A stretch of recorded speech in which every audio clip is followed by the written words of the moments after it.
अस्सलाम वालेकुम, welcome back to another video.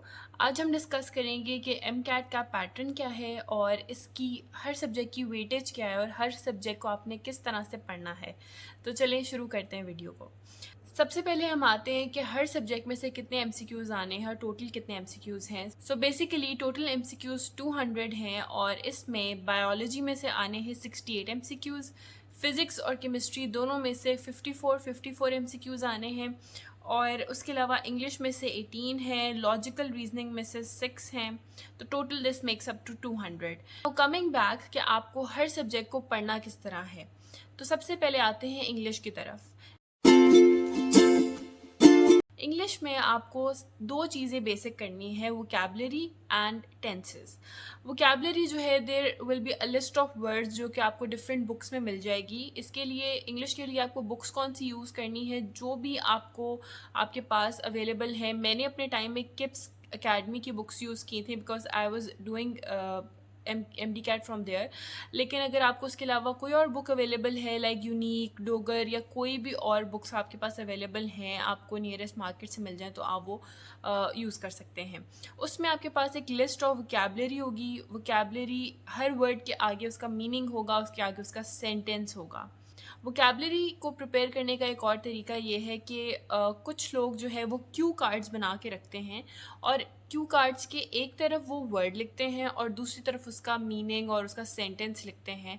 तो क्या होता है कि वो बार बार क्यू कार्ड निकाल के देखते हैं और उसको याद करने की कोशिश करते हैं कि अच्छा इसका ये मतलब था, इसका ये सेंटेंस था, और फिर इसी तरह जो है वो उनको बार बार रिवाइज करते रहते हैं।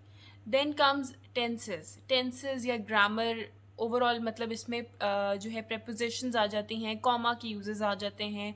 उसके अलावा इसमें टेंसेस बहुत इंपॉर्टेंट होते हैं, इसलिए मैंने टेंसेस बोला है। इसको प्रिपेयर किस तरह करना है कि इंग्लिश की ही ग्रामर वाली बुक्स भी मिलती हैं। हो सकता है आपको एक ही बुक में ग्रामर और वोकैबलरी दोनों मिल जाएं, तो वो आप यूज़ कर सकते हैं।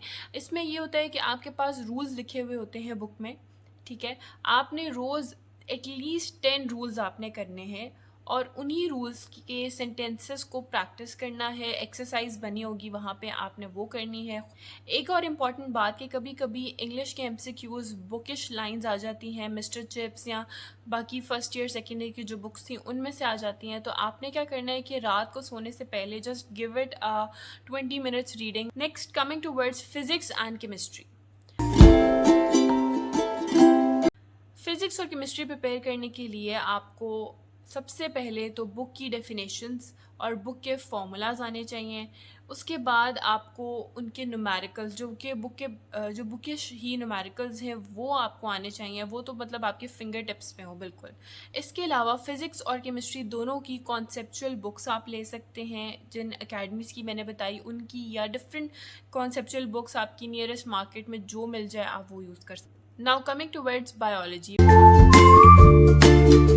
बायोलॉजी जो है ये एक मेजर चंक है और डेफिनेटली कुछ लोगों को आसान लगता है, इंटरेस्टिंग लगता है। मुझे ये बहुत इंटरेस्टिंग लगती थी और आसान भी लगती थी एज़ कम्पेयर टू फिज़िक्स।